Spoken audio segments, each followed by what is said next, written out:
Hello everyone, welcome to केस Vidyapeeth. Students, हमने start की है सीरीज जिसमें कि हम केमिस्ट्री के चैप्टर वाइज एमसीक्यूज कर रहे हैं। ये सीरीज उन सब के लिए बेनिफिशियल है जो भी कम्पिटिटिव एग्जाम की तैयारी कर रहे हैं, क्योंकि यहाँ पे हम चैप्टर वाइज हर टॉपिक के, जैसे कि स्टार्टिंग से लेके एंड तक जितने भी टॉपिक है उनसे कंटिन्यू सीक्वेंस वाइज क्वेश्चंस लेके आए हैं। जैसे कि आप किसी भी बुक में एंड में देखोगे तो क्वेश्चन मिक्सअप होते हैं, कभी फर्स्ट टॉपिक है कभी लास्ट टॉपिक है, क्योंकि वो प्रीवियस ईयर एनालिसिस के बेसिस पे उन्होंने क्वेश्चंस दिए होते हैं। तो हमने क्या किया है, आपके लिए इजी बनाने के लिए इसे चैप्टर वाइज के क्वेश्चन, जैसे कि टॉपिक वाइज क्वेश्चंस हैं, जिससे कि आपको हर टॉपिक को थोड़ा थोड़ा समझाया भी जाएगा और उसके बारे में क्वेश्चंस भी बताए जाएंगे। क्योंकि जब हमने प्रीवियस ईयर देखे तो उसमें ऑब्जर्व किया कि जैसे कि कोई भी एग्जाम है, कोई भी बुक उठा लो, उसमें से 5-7 क्वेश्चन तो रिलेटेड ही होते हैं, एक ही टॉपिक के होते हैं, जिसमें पूछा गया है कि इसका क्या आंसर है, इसका क्या आंसर है, इसका मतलब अब अलग अलग तरीके से पूछा जाता है। तो हमने उसका एक क्वेश्चन बनाया है। यानी अगर आप ओवरऑल अगर एक क्लास देखते हो, 25 क्वेश्चंस लगाते हो, तो ओवरऑल आपके मतलब आप रख लो एक क्वेश्चन के 5 क्वेश्चन कवर होने वाले हैं। यानी 120-150 तक आपके क्वेश्चंस कंप्लीट हो जाएंगे अगर आप ये 25 क्वेश्चन की सीरीज देख लेते हैं। अब बात करें, माना किसी किसी टॉपिक्स का हमें लगता है कि इसके एक दो मतलब एक लेक्चर से कंप्लीट नहीं होगा टॉपिक, तो उसके हम 2-2 लेक्चर्स भी लेके आए हैं, राइट। जैसे कि हमने पीरियोडिक टेबल के 3 लेक्चर लिए हैं, जिसमें कि काफ़ी ज़्यादा इंपॉर्टेंट कंटेंट है। बाकी आज मैं आपके सामने लेके आई हूँ chemical bonding and molecular structure के, तो इसके भी 2 लेक्चर होंगे, जिसमें कि आपके ओवरऑल 50 क्वेश्चंस कवर करवाए जाएंगे। क्योंकि ये चैप्टर काफ़ी ज़्यादा इम्पॉर्टेंट है, क्योंकि इसमें काफ़ी ज़्यादा जनरल एनालिसिस और भी चीज़ों के बारे में बात की गई है। अब देखिए, सबसे पहले हमने बेसिक कंसेप्ट किया, फिर हमने स्ट्रक्चर ऑफ एटम के बारे में पढ़ा, पीरियोडिक टेबल में क्या क्या एलिमेंट है। अब जो वो एलिमेंट है, क्योंकि सिंगल एलिमेंट तो एग्जिस्ट नहीं करता, वो किसी ना किसी फॉर्म में रहता है, तो अब वो मिलके कैसी शेप बनाते हैं, कैसा वो बॉन्ड बनाते हैं एक दूसरे के साथ। अब इसके ऊपर किसने क्या स्टेटमेंट दी, क्योंकि अब जैसे कि माना प्रेजेंटली देख रहे हो कि ये स्ट्रक्चर ऐसे बन रहा है, ये चीज़ है, तो वो ऐसे नहीं आ गई, उसके पीछे पूरी हिस्ट्री है कि कैसे ये चीज़ें बनी, कैसे फॉर्मेशन हुई, क्या हुआ, कैसे ये अभी वैलिड मानी जाती है चीज़। तो वो सारे इस चैप्टर में है कि बॉन्ड कैसे बनाया जाता है। इसमें काफ़ी ज़्यादा इम्पोर्टेंट डिस्कस होने वाले हैं। बाकी बात करें जो हम कंटेंट प्रोवाइड करवा रहे हैं इसकी पीडीएफ की, तो ये पीडीएफ आपको हमारे टेलीग्राम चैनल पे मिल जाएगी। टेलीग्राम चैनल का लिंक नीचे दिया गया है, जिससे आप हमसे कांटेक्ट कर सकते हैं। चलिए अभी स्टार्ट करते हैं हम आज की क्लास को, chemical bonding and molecular structure के बारे में। तो यहाँ पे आता है हमारा फर्स्ट कंसेप्ट, जिसमें की बात की गई थी कि केमिकल बॉन्ड बनता है तो कैसे बनता है। तो लुईस सबसे पहले आए थे, जिन्होंने कोज़ल एंड लुईस, जिन्होंने बताया था कि अच्छा ये इस तरीके से कोई बॉन्ड बनेगा, ऐसे पता लगेगा कि कोई बॉन्डिंग बनेगी। और क्यों बॉन्ड बनेगा, ये चीज़ इन्होंने बोली। देखो, इनके सारे पॉइंट को देखेंगे। Lewis postulate the atom achieve a stable octet. इन्होंने ना, जैसे कि लिथियम है, इसके आउटर मोस्ट में 1 है, तो इन्होंने जितने भी एलिमेंट हैं उनके आउटर मोस्ट में जितने भी इलेक्ट्रॉन हैं उसको डॉट या क्रॉस से रिप्रेजेंट कर दिया। कई कई बुक्स में आपको क्रॉस दिखेगा, किसी किसी में डॉट दिखेगा, तो डॉट से इन्होंने शो कर दिया। और उन्होंने बोला कि हर एक एलिमेंट है वो अपना ऑक्टेट कंप्लीट करेगा। जैसे कि अब माना फ्लोरीन है, इसके आउटर मोस्ट सेल में कितने होते हैं, 1 2 3 4 5 6 7 होते हैं, एक कम होता है, यहाँ पे एक कम होता है, तो ये एक इसको ऑक्टेट कंप्लीट करना है, ये कंसेप्ट बोलता है। ठीक है, ये चीज़ बोलते हैं। ऑक्टेट रूल के बारे में इन्होंने एक्सप्लेन किया है, वो भी करेंगे कि कैसे वो होता है। पर ये चीज़ें तब तक मतलब हर किसी चीज़ में वैलिड नहीं हुई कि कैसे बॉन्ड बनेगा, कैसे फॉर्मेशन होगी, तो इसके लिमिटेशंस थे कुछ, इसीलिए ये आगे नहीं बढ़ पाया। अब बात करें क्या इन्होंने बात की, इन्होंने इनर्टनेस ऑफ नॉन मेटल्स के बारे में बात की थी, कैसे वो बॉन्ड बन रहे हैं, क्या उसमें प्रॉपर्टी रहती है, क्या चीज़ रहती है। अब आते हैं, देखो कोई भी बॉन्ड बनता है वो सिग्मा एंड पाई बॉन्ड बनाते हैं। सिग्मा बॉन्ड स्ट्रॉन्ग बॉन्ड होता है और pi bond compare to sigma bond के वीक बॉन्ड होता है, राइट। तो जो भी डबल बॉन्ड बनते हैं तो उसमें से एक सिग्मा होता है और एक पाई। अगर ट्रिपल बॉन्ड है तो 2 पाई यहाँ पे रिप्रेजेंट होंगे। तो ऐसे कई बार क्वेश्चन आता है, बताइए कितने सिग्मा बॉन्ड है किसी में और कितने पाई बॉन्ड है। सो चलिए देखते हैं। किसका पूछा है? नैप्थलीन। अब ऐसे तो आपको नहीं पता होगा स्ट्रक्चर, तो आप नहीं रिप्रेजेंट कर पाओगे, इसीलिए इसका हम पहले स्ट्रक्चर ड्रॉ करेंगे। और वो भी अगर किसी का कम्पैक्ट स्ट्रक्चर होगा तो उसको अपने ओपन स्ट्रक्चर बनाना है। और बस एक चीज़ हमेशा याद रखना, कार्बन अपनी बैलेंसी पूरी करेगा। कार्बन 4 बॉन्ड बनाएगा और वो कैसे ना कैसे करके 4 बॉन्ड बनाएगा, चाहे वो डबल करके 4 करे, चाहे वो सिंगली करके 4 करे। आपने ये बैलेंसी हमेशा याद रखनी। तो सबसे पहले अगर हम सिग्मा बॉन्ड की बात करें तो 1 2 3 4 5 6 7 8 9 10 11, फिर ये 12 13 14 15 16 17 18 और एक हाँ ये रह गया 19। तो 19 हमारे यहाँ पे सिग्मा बॉन्ड में। और पाई देखो 1 2 3 4 5, जो भी डबल बॉन्ड होंगे वो पाई बॉन्ड में कंसीडर कर लिए जाएंगे। तो हमारा कौन सा आंसर बन गया? Option number C. याद रखिएगा, जब भी आप क्वेश्चंस को पढ़ रहे हैं तो आपको ये चीज़ पक्का ध्यान में रखनी है कि उस क्वेश्चन में क्या बात की गई है, क्या चीज़ बोली गई है और वो और ऑप्शन उसके करेक्ट क्यों नहीं है, राइट। तब आप चीज़ों को अच्छे से कर पाओगे। अब देखो ऑक्टेट रूल को, मतलब उसने बोला कि ठीक है ये तो 2-3 की कंसेप्ट में है, पर चार्जेस का फिर भी नहीं पता लगा।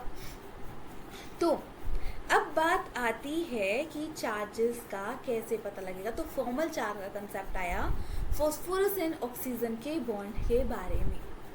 तो अब याद रखिएगा, फॉर्मल चार्ज को निकालने का फॉर्मूला आता है कि total number of balance electron, right, minus, ठीक है, लोन पेयर प्लस और हाफ नॉन बॉन्डिंग में जितने इलेक्ट्रॉन रहेंगे वो।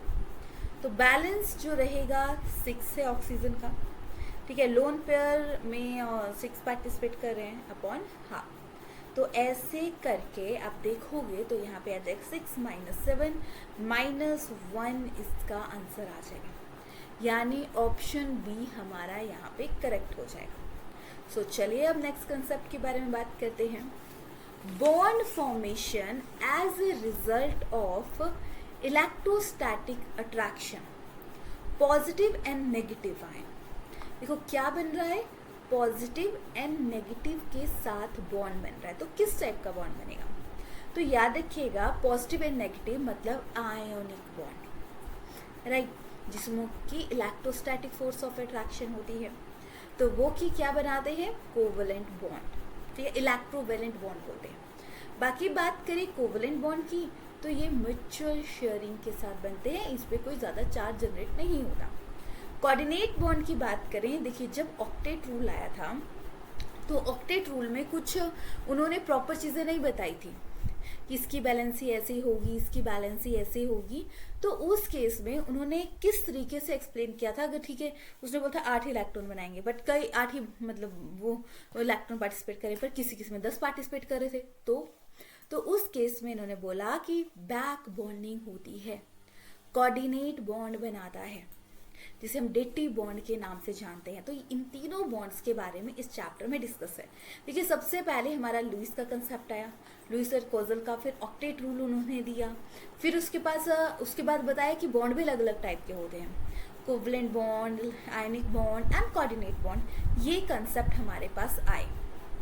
अब वही चीज़ आती है कुछ कंसेप्ट्स के बारे में कि electron deficient molecule. Octet rule के बारे में बात करें तो octet rule, atom prefer to having 8 electron in their valence है। कुछ एक्सेप्शन जो बात करें, बहुत सारे polyatomic odd number of electron participate कर रहे हैं, जैसे कि 3, 5 वगैरह। पॉलीटॉमिक एटम में हैव ए फ्यूअर और बैलेंस इलेक्ट्रॉन, किसी में ज़्यादा भी हैं, ये इसकी सबसे बड़ी ड्रॉबैक थी। फिर ही हमारे पास नए कंसेप्ट भी आए थे। सो इसमें से पता करना है कौन सा इलेक्ट्रॉन डेफिशिएंट रहता है। तो सबसे पहले याद रखिएगा आपको पीरियोडिक टेबल लर्न होना चाहिए। अगर आपको पीरियोडिक टेबल केमिस्ट्री में अगर आप पढ़ रहे हो, पीरियोडिक टेबल नहीं है लर्न, तो आप कोई भी कंसेप्ट को अच्छे से नहीं पढ़ सकते हो। तो वो आपके सारे के सारे कंसेप्ट डाउटफुल ही रहेंगे हमेशा। तो अपने कंसेप्ट को सही करने के लिए आपको वो चीज़ों को अच्छे से पढ़ना पड़ेगा। सो यहाँ पे जो कंप्लीट नहीं कर रहा वो है SiH4, ये याद रखना है। अब चलिए नेक्स्ट क्वेश्चन की बात करते हैं। विच of the following not A factor of ionic bond. देखो कुछ फैक्टर्स रहते हैं कि अच्छा ये बॉन्ड है तो ये चीज़ होगी, ये बॉन्ड होगा तो ये फॉर्मूला होगा, ये चीज़ बनेगी। तो इनमें से कौन सी चीज़ आयनिक बॉन्ड का फैक्टर नहीं है? सो लो आयनाइजेशन एंथैल्पी ये भी है, हाई लैटिस एंथैल्पी ये भी है, हाई इलेक्ट्रॉन गेन एंथैल्पी ये भी है। देखो म्यूचुअल शेयरिंग की बात तो हमने कोवलेंट बॉन्ड में की थी, तो ये तो है नहीं। तो याद रखिएगा नॉट, एक्सेप्ट, इन क्वेश्चंस को ध्यान में रखना, क्योंकि कई बार ना इन्हीं क्वेश्चन में हम स्टक कर जाते हैं कि क्या बोला गया है और हम कर ही नहीं पाते क्वेश्चंस को। ये देखो ionization enthalpy low, electron enthalpy high, lattice enthalpy high रहती है। इसको आप पढ़ लीजिएगा, PDF आपको मिलेगी। अब इसमें बोला गया है लैटिस एंथैल्पी। देखो अब जब एटम आयंस की बात करें तो हम आयनिक एंथैल्पी की बात करते हैं, आयनाइजेशन एंथैल्पी की बात करते हैं।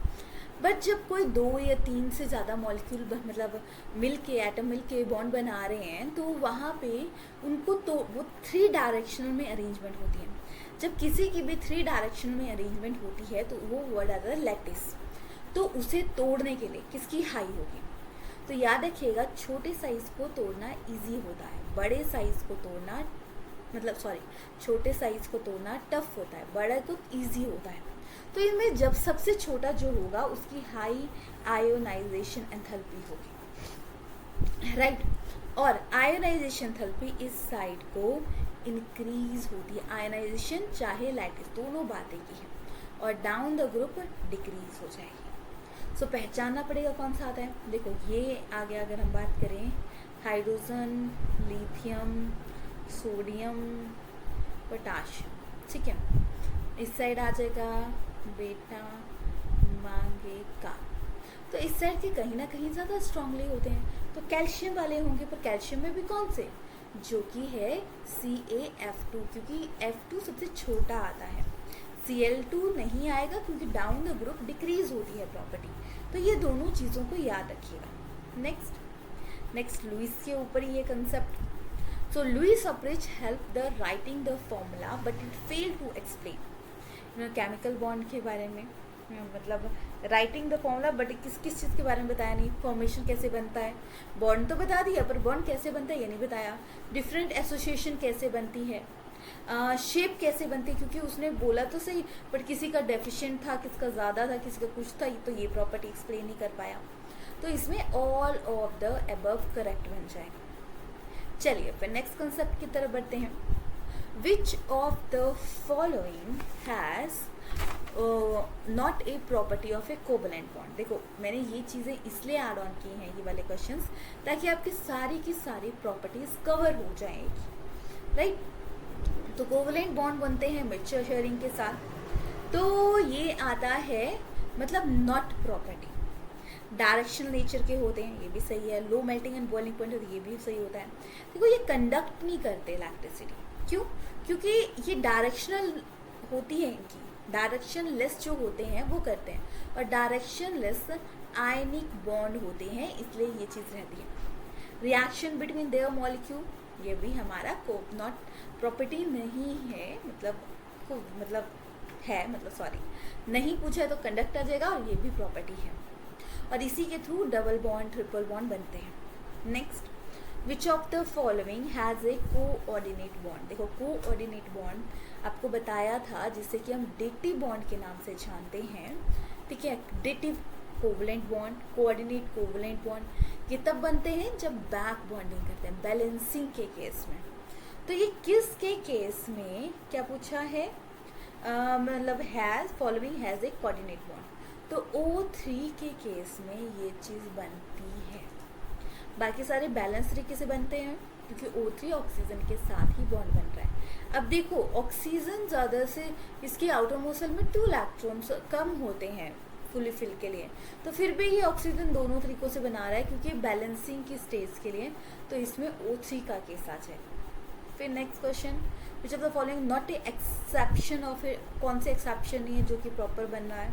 तो देखो BF3 के केस में क्या है, आउटर मोसल में फ्लोरीन बोरो मतलब हमारे 3 रहते हैं, ये बन रहा है, तो ये मतलब एक्सेप्शन आ जाएगी, PF3 भी आ जाएगी, IF7 भी आ जाएगी, बट CO2 नहीं है क्योंकि CO2 के बारे में प्रॉपर एक्सप्लेनेशन की गई है।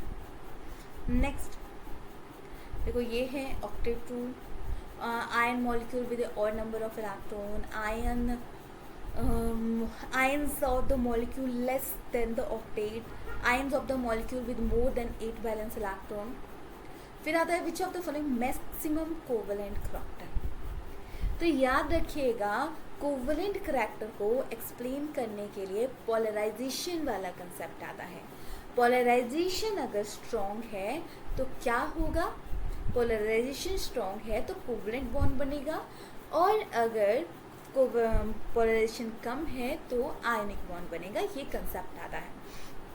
तो स्मॉल साइज चाहिए होता है कैटायन का और लार्ज एनायन का, तो वो स्ट्रॉन्ग कोवलेंट बॉन्ड बनाते हैं। तो इन सब में स्ट्रॉन्ग, क्योंकि ये कैटायन है और ये एनायन है, और एनायन का इन सब में फ्लोरीन, क्लोरीन, ब्रोमीन, आयोडीन सबसे बड़ा साइज है, तो हमारे पास चाहिए होता है लार्ज साइज किसका, एनायन का। ये पक्का वाला ध्यान में रखिएगा। देखो ये क्वेश्चन आप ऑब्जर्व करोगे, पीरियोडिक टेबल में हमने ट्रेंड किए थे, उसमें भी चीज़ें दी गई हैं, ऐसा नहीं कि उसमें ये चीज़ें नहीं दी गई हैं, उसमें भी सारी चीज़ें दी गई हैं, तभी तो हर टॉपिक रिलेटेड है। और अगर आपको पीरियोडिक टेबल में कमांड नहीं आना तो आपको पूरी की पूरी केमिस्ट्री बोरिंग लगेगी। तो सबसे पहले अगर आपको केमिस्ट्री को थोड़ा समझना है कि हाँ नहीं हमने करना है, क्योंकि कोई भी चीज़ ऐसी नहीं होती जो पॉसिबल नहीं है, तो आपको लगता है कि नहीं करनी है ये चीज़, तो आपको सबसे पहले ध्यान में रखना है कि क्या मतलब पीरियोडिक टेबल केमिस्ट्री में पढ़ना है, फिर ही आप हर चैप्टर के क्वेश्चंस को कर पाओगे। तो लार्ज साइज होना चाहिए एनायन का और स्मॉल कैटायन का, तो हमारे पास अच्छा साइज बन जाएगा, अच्छा बॉन्ड बन जाएगा, तो हमारे पास फर्स्ट ऑप्शन में करेक्ट बन जाता है। हाई लैटिस एनर्जी ये हमने अभी किया। डाउन द ग्रुप क्या होता है, डाउन द ग्रुप साइज, क्या बोला था मैंने, down the group size increase होता है और लैटिस एंथैल्पी एनर्जी डिक्रीज होती है। जो सबसे अबव आएंगे देखो लिथियम, सोडियम, पोटाशियम, रुबीडियम। अब देखो सेम क्वेश्चन हमने पहले देखा था, पर उस केस में लिथियम नहीं आया था सही आंसर, क्यों, क्योंकि अलोंग द पीरियड ये इंक्रीज होती है, तो उस केस में कैल्शियम बढ़ा आया था। तो देखो पॉइंट वही है, हाई या लो का भी पूछा है, बट ऑप्शंस अलग डाल दिए हैं जिसकी वजह से हम कंफ्यूज हो जाएंगे।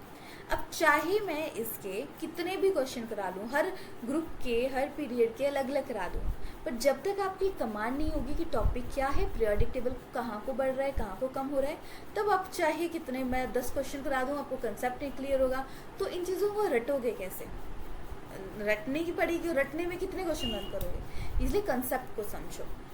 तो हमारा यहाँ पे आंसर बन जाएगा ऑप्शन ए। नेक्स्ट क्वेश्चन की तरफ बढ़ते हैं। Lewis postulated that atom achieve the stable octet when they are linked with। तो ऑक्टेट कंप्लीट होता है, किसी का ज़्यादा बन रहा है, बैलेंस बन रहा है, तो ये सारा केमिकल बॉन्ड से बन रहा है। ये चीज़ आपको ध्यान में रखनी है कि क्या बोला गया है। अब चलिए हम नेक्स्ट क्वेश्चन की तरफ बढ़ते हैं।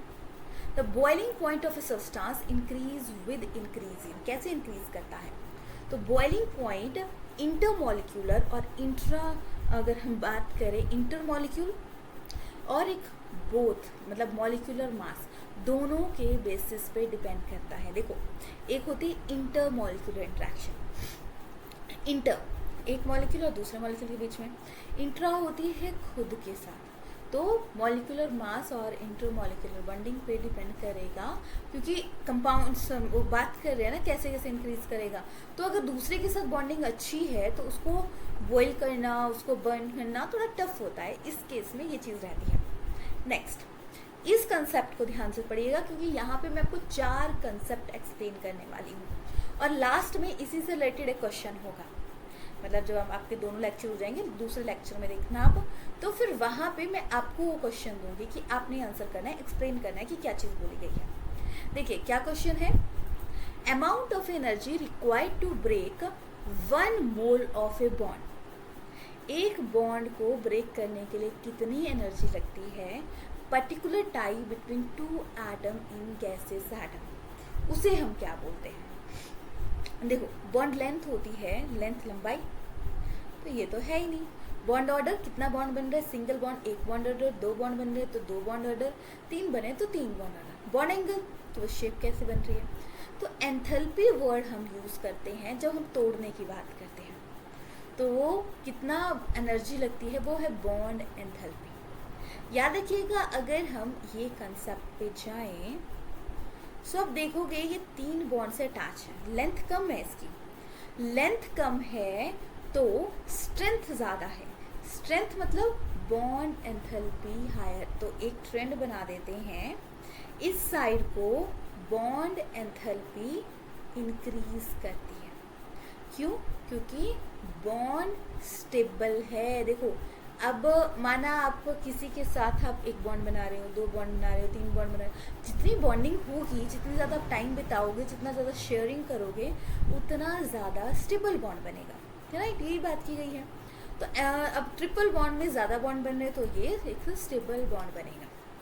बाकी बात करें, इस बॉन्ड ऑर्डर बढ़ रहा है, ठीक है, और बॉन्ड लेंथ लेस हो रही है, तो बॉन्ड लेंथ इन सबके इन्वर्सली होती है, याद रखिएगा। स्टेबिलिटी, देखो बॉन्ड एंथैल्पी को हम बॉन्ड डिसोसिएशन एंथैल्पी के नाम से भी जानते हैं कि amount of energy required to break the bond, उसका मतलब होता है bond enthalpy. Now going to a next question. देखिए bond form as a result of electrostatic force of attraction between positive and negative bond. देखो अभी हमने ये question किया था, सो इस क्वेश्चन का आंसर, सबसे फर्स्ट क्वेश्चन यही था, फर्स्ट सेकंड थर्ड का। अब ये क्वेश्चन का आंसर आपने कमेंट सेक्शन में करना है और पूरा लिख के करना कि क्या चीज़ है। और देखिए अगर आपको ये वीडियोस हेल्पफुल लगती हों, आपको लगता है कि इसका फ़ायदा हो रहा है आपको, तो प्लीज़ अपने कमेंट्स शेयर कीजिएगा, क्योंकि अगर आप कमेंट शेयर करते हैं तभी हमें पता लगेगा कि हाँ ये सीरीज़ आपके लिए बेनिफिट है, हमें कंटिन्यू रखनी चाहिए, नहीं रखनी चाहिए। क्योंकि अगर आपके लिए फ़ायदेमंद ही नहीं, आपको लग ही नहीं रहा कि इसका फ़ायदा है हमें, तो फिर इस सीरीज़ को कंटिन्यू रखने का कोई फ़ायदा नहीं। पर अदरवाइज़ अगर आप कम्पिटिटिव एग्ज़ाम की तैयारी कर रहे हैं तो ये सीरीज़ बेस्ट सीरीज़ होने वाली है, क्योंकि इसमें आपको बहुत सारा कंटेंट कम टाइम में मिल रहा है। फिर next question, the structure with respect to a molecular structure more accurately is called, तो उसे हम बोलते हैं रेजोनेंस हाइब्रिड। कोनिकल स्ट्रक्चर कोई एक फिक्स स्ट्रक्चर नहीं होता, रेजोनेंस स्ट्रक्चर होता है कितने ज़्यादा आपके मतलब जितना ज़्यादा बड़ा मॉलिक्यूल होगा उतने ज़्यादा रेजोनेटिंग स्ट्रक्चर बनेंगे। और रेजोनेटिंग स्ट्रक्चर कोई एक सामने से दिखती हुई चीज़ नहीं है, राइट। सो अब कोई सामने मतलब जैसे कि अगर बोल सकते हैं कि जैसे कि इसका कोई वो नहीं है कि दिख रहा है सामने से कैसे बॉन्ड है, ये सिर्फ थ्योरेटिकल एक्सप्लेनेशन है। पर ये थ्योरेटिकल एक्सप्लेनेशन में भी इन्होंने बहुत सारी चीज़ें बोली थी, तो इसलिए इसको माना जाता है वैलिड। नेक्स्ट क्वेश्चन आता है, नॉट करेक्ट रेजोनेटिंग स्ट्रक्चर। सो देखो CO2 है, कार्बन सेंटर में है, लीनियर मॉलिक्यूल बनाएगा, कार्बन के 4 वैलेंसी होनी चाहिए, ठीक है। अब 4 वैलेंसी एक फर्स्ट स्ट्रक्चर से हो जाएगा। अब पॉजिटिव का मतलब होता है इसने लॉस कर दिया, एक गेन कर दिया, तो इन सब में आपका जो बैलेंस बॉन्ड नहीं बन रहा है वो है ऑप्शन नंबर C, ठीक है। तो हमारे पास यहाँ पे क्योंकि पॉजिटिव पॉजिटिव दोनों साइड नहीं आएगा, एक साइड पॉजिटिव आएगा, एक साइड नेगेटिव की वैल्यू कंसीडर की जाएगी, क्योंकि हमने बैलेंस ही बतानी है ना। कार्बन 4 बॉन्ड बनाएगा और ऑक्सीजन सिर्फ 2 बॉन्ड बना सकता है, बट अगर पॉजिटिव चार्ज है तो उसने एक लॉस कर दिया, तो यहाँ पे 3 शो हो रहे हैं, तो इज़ गुड। बट अगर दोनों पॉजिटिव हैं तो ऑक्सीजन तो यहाँ पे मतलब 3 बॉन्ड बना रहा है, तो उसके अकॉर्डिंग तो गलत है, राइट। और यहाँ पे पॉजिटिव है, लॉस कर दिया, तो स्टेबल बॉन्ड तो बना ही नहीं। तो इसमें नॉट करेक्ट पूछा है, तो सी ऑप्शन करेक्ट है, बाकी इसमें ऑप्शन सभी करेक्ट है। Next, dipole momentum. याद रखिएगा, देखो जब हमारे पास कंसेप्ट आया कि ये बॉन्ड बन रहा है, ये नहीं बन रहा है, ये चीज़ हो रही है, वो चीज़ हो रही है, तो उसके बाद हमारे पास नए कंसेप्ट आता है डाइपोल मोमेंटम, जो कहीं ना कहीं हमें polar and non polar molecule के बारे में बताता है। पोलर मॉलिक्यूल होता है पॉजिटिव एंड नेगेटिव चार्ज के बारे में एक्सप्लेनेशन, राइट। मतलब पोलर मतलब पहले बोला जाता था O2, H2, F2, ये सारे हमारे पोलर हैं, बाकी सारे नॉन पोलर हैं। बट कंसेप्ट आया कि नहीं, ऐसा नहीं है, इसमें भी वेरिएशन है। तो डाइपोल मोमेंटम हमारा पोलर एंड नॉन पोलर के केस में बताता है, जो कि ट्रांसब्यूटेन की सबसे ज़्यादा होती है। याद रखिए किसकी होती है? ट्रांसब्यूटेन की सबसे ज़्यादा होती है। तो हमारे पास ऑप्शन सी इसमें करेक्ट बन जाता है। नेक्स्ट ये देखिए, कंसेप्ट को ध्यान से पढ़ लीजिएगा। नॉन पोलर मॉलिक्यूल जीरो, और क्योंकि बहुत सारे मॉलिक्यूल हैं जिनकी जीरो डाइपोल मोमेंटम भी होती है, तो उन्होंने भी फिर इसके बारे और कंसेप्ट आया, फैजन का कंसेप्ट आया, ऐसे ऐसे करके ना, जिसका ड्रॉबैक रहता है फिर नई चीज़ आती है, नई चीज़ आके मॉडिफिकेशन हो के एंड में हमारे पास एक वेल मैनर्ड चीज़ आती है। फिर आता है विच of the following has net dipole momentum. So net dipole momentum की बात करें तो रहती है NH3।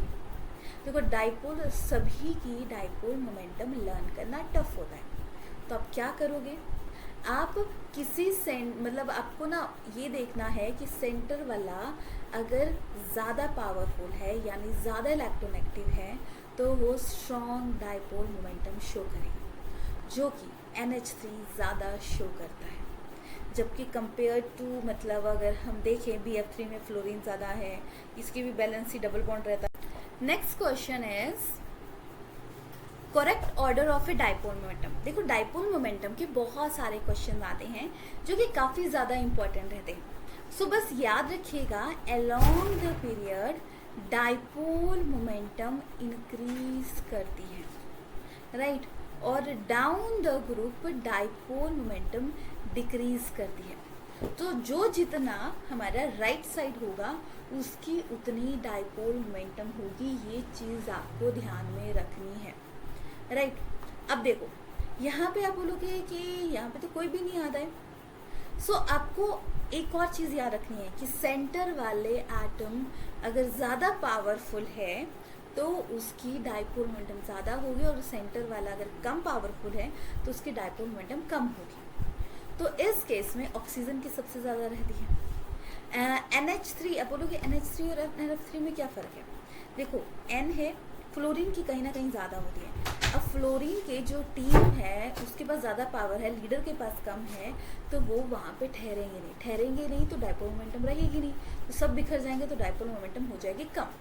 जबकि NH3 के केस में नाइट्रोजन ज़्यादा स्ट्रॉन्ग इलेक्ट्रोनेगेटिव है, तो ओवरऑल एक तो डिपेंड करेगा इलेक्ट्रोनेगेटिविटी अलोंग द पीरियड बढ़ती है। दूसरी चीज़ आपको ये देखना पड़ेगा कि सेंटर वाला ज़्यादा पावरफुल इलेक्ट्रोनेगेटिव है या साइड वाला। अगर सेंटर वाला ज़्यादा पावरफुल इलेक्ट्रोनेगेटिव है तो वो स्ट्रॉन्ग बॉन्ड कैसे बनाएगा, तो ये चीज़ ध्यान में रखनी है। सो इसमें हमारे पास ऑप्शन ए करेक्ट बन जाएगा। सो चलिए नेक्स्ट क्वेश्चन की तरफ बढ़ते हैं। विच of the following molecule is non polar molecule. तो अब जिसकी डाइपोल मोमेंटम ज़ीरो रहती है उसे भी हम नॉन पोलर में कंसीडर करते हैं। तो सबसे पहले वही कैंसल आउट भी होती हैं प्रॉपर्टी, तो जो कैंसल आउट होती है उसके बेसिस पे देखा जाए तो BF3 नॉन पोलर एग्जिस्ट करता है, राइट। सो ये याद रखिएगा। Next, which of the following has are polar.